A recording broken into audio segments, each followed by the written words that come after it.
Kasih karunia dan damai sejahtera Allah Bapa kita dan anaknya Tuhan Yesus Kristus menyertai saudara. Amin. Shalom, saudara-saudari yang terkasih di dalam nama Tuhan Yesus Kristus. Senang bisa menyapa saudara di tempat saudara berada hari ini. Dalam dimensi yang berbeda tetapi dalam dunia yang sama. Sebagai insan yang diciptakan untuk Tuhan. Sebelum kita melakukan rangkaian aktivitas kita pada hari ini, marilah kita mengawalinya dengan mendengarkan firman Tuhan.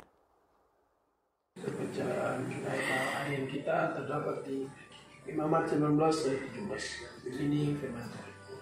Janganlah engkau membenci saudaramu di dalam hatimu, tetapi engkau harus berterus terang dan menegur seorang sesamamu, dan janganlah engkau meletakkan dosa kepada dirimu karena dia. Terima kasih. Saudara-saudari yang terkasih di dalam nama Tuhan Yesus Kristus, banyak orang lebih mengejar tentang pertobatannya. Tetapi setelah ia berada di dalam aspek keselamatan itu, ia lupa satu hal akan tanggung jawabnya. Keselamatan telah ia raih, tetapi lupa untuk mengejar kekudusan hidup. Lihatlah relevansi yang ingin disampaikan oleh nats yang kita dengarkan hari ini. Tentu ketika kita sudah berada di dalam Kristus, maka tentu serta-merta kekudusan itu menjadi bagian dalam hidup kita. Lihatlah bentuk nyata dari kekudusan itu, tanggung jawab yang begitu nyata, yang harus kita tunjukkan dalam keberadaan kita sebagai insan yang hidup di dunia ini. Ketika nats kita berkata, jangan engkau membenci saudaramu di dalam hatimu, bukankah itu adalah bagian dari kekudusan? Ketika firman kita berkata, engkau harus berterus terang menegur orang sesamamu, dan jangan mendatangkan dosa kepada dirimu karena dia, bukankah ini adalah bagian dari kekudusan? Mengapa demikian? Karena kita mengerti satu hal, bahwa Allah yang kudus itu tidak mau mendiamkan keberdosaan dan kesalahan oleh orang-orang yang ia kasihi. Ketika kita berkata bahwa dia adalah saudara kita, bukankah kita harus menegur mereka ketika mereka melakukan sesuatu yang salah? Karena dalam kitab Yakobus malahan dikatakan, jika kamu tahu berbuat yang baik, tetapi kamu tidak melakukan itu, kamu juga berdosa.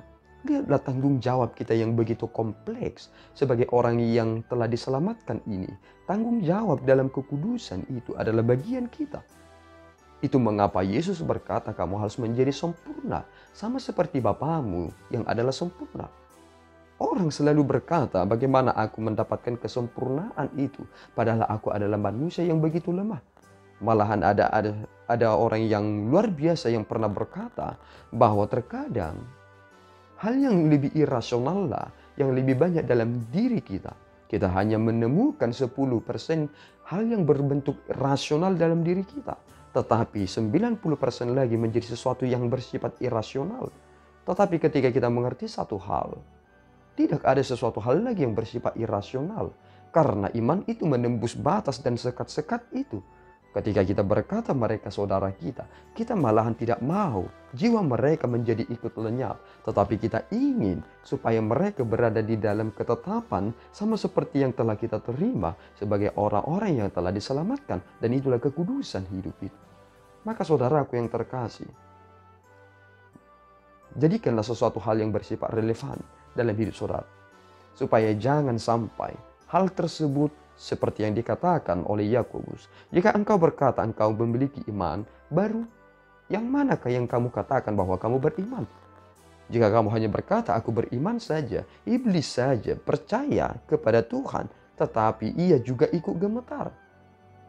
Dan ketika kita mengerti itu, ketakutan itu, bahkan gemetar itu dimiliki oleh si iblis. Tetapi ada satu hal yang begitu signifikan. Ia percaya bahwa Tuhan itu ada.